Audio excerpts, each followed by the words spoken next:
The Pokemon franchise has been known for many different things over the years, but one thing that it isn't known for is comedy. While there are definitely some jokes throughout the series in the games and the anime, the manga is here yet again to cover for the franchise as a whole. Sorta. Although the manga does have some rather funny moments, a lot of these jokes tend to get lost in translation. This is especially true for the Diamond, Pearl, and Platinum arcs, where the wholesome comedy is up front and center. Minor spoiler warning for the Diamond, Pearl, and Platinum arcs of the Pokemon Adventures manga. I won't be going over the story in full during this review, but there still are some plot points I want to cover. You will still be able to enjoy the story if you read after watching this video, but if you are interested in reading the series, I would strongly recommend doing so before continuing on with the video. And with that out of the way, let's break a leg! Like I just stated, I won't go over the story in full, but I will say that the Diamond and Pearl chapter is probably the most faithful when retelling the story found within the games they are based on. The Platinum chapter, on the other hand, is an entirely original story and a sequel to the events in the Diamond and Pearl chapter. With the prior chapters telling a mostly original story based on the framework from the video games, they seem to be easier to read, especially as someone who has played the games. This is because they felt like a fresh new take on the stories while also being able to keep up a fast pace. I felt that Diamond and Pearl struggled with this, and at times, I found myself bored with the story. Mind you, this is not because of the characters. In fact, I think that the main trio are some of the best in this series when it comes to character arcs. This also doesn't mean that the story wasn't good either, and with the cast that this story has, how could it be bad? Our three heroes in these chapters are Diamond, Dia for short, Pearl, and Platinum. Platinum was born in the very wealthy Berlitz family. She always had everything she ever wanted in life. She is very book smart but is lacking when it comes to experience. Growing up in the circumstances that she did, she never was able to go out and learn about the world until now. The Berlitz family has a custom where each member must climb to the top of Mount Coronet and retrieve material to craft the family crest out of. A coming-of-age ritual, if you will. She sets out meeting Diamond and Pearl, who she thinks are the bodyguards her father hired to accompany her on her journey. Diamond and Pearl, on the other hand, think that Platinum is a tour guide, a part of the prize they think they won during a comedy competition they participated in. This misunderstanding is the inciting incident that gets our characters moving on their amusing adventure. Dia and Pearl's lifelong dream is to become comedians together, and throughout their adventure, they practice their skills to achieve their goal. The comedy routines that they perform while traveling sets the tone of the story, as well as being a way to break up the action that the series is known for. This would be great, but I read it in English, and due to the poor translation, as well as the fact that the puns didn't translate well across languages, most jokes fell flat or simply just made zero sense. This probably is the first time that I felt I had missed out in the series because I was reading it in English and not in Japanese. To further explain this, I have gathered 2 comic strips with 3 separate translations for each, as well as the original Japanese version. The translations I have are the fan translation or scanlation that came out when the chapter was first printed, the first official translation by the Singapore publisher Chuang Yi, which I butcher the pronunciation of, and finally the current translation by the current English publisher Viz Media. Let's start by looking at this one found in Volume 2, Chapter 18. In the original Japanese, Pearl is saying that he has a Pokedex, Zukan. Dia responds by saying that he has one as well, and then proceeds to pull out a kettle, Yakan. This of course makes Pearl angry, but he gets even angrier when he learns that the kettle is empty, which can damage it when heated.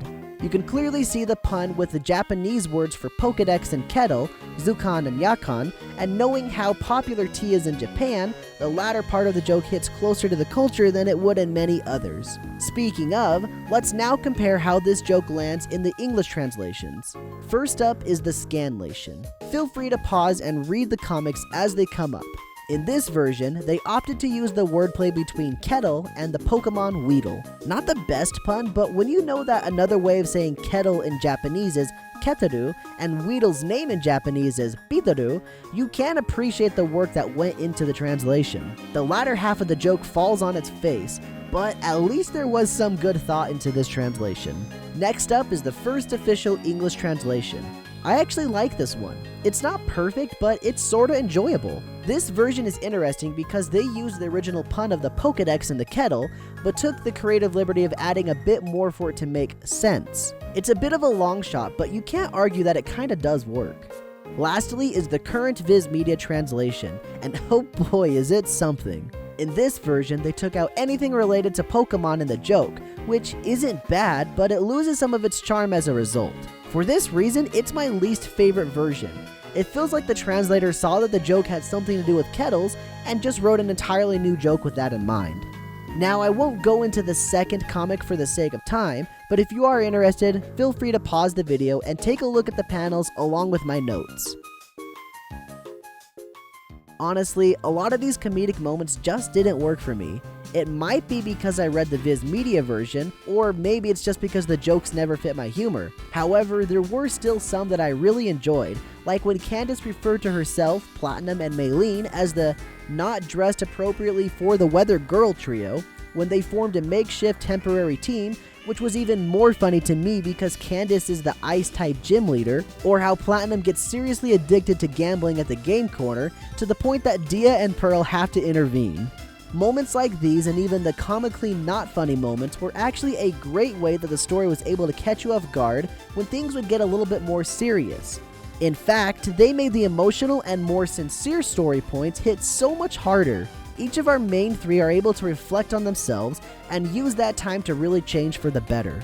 My two favorite examples of this is when Dia and Pearl reveal to Platinum that they are actually not her real bodyguards. Platinum is justifiably shocked and takes some time to forgive them, and when she does, she puts her heart into it. She recounts all of the lies that she told them throughout their adventure and also apologizes for her selfish actions. And the other is when the three need to separate to complete their mission. They start out fine, but during their morning routine, they realize they don't have each other anymore, and they all break down crying. Such a powerful moment of understanding of what they mean to each other.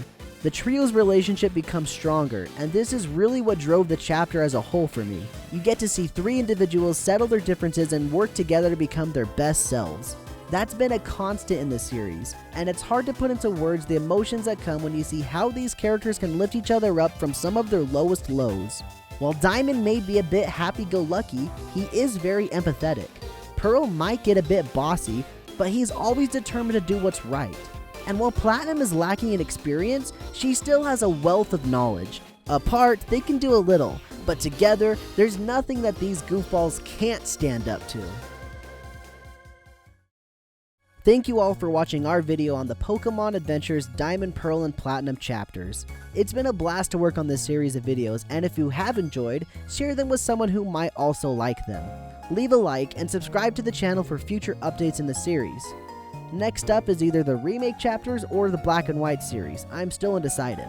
Look forward to those, and if you're interested in how we make our videos, check out our Patreon where you can give even more support.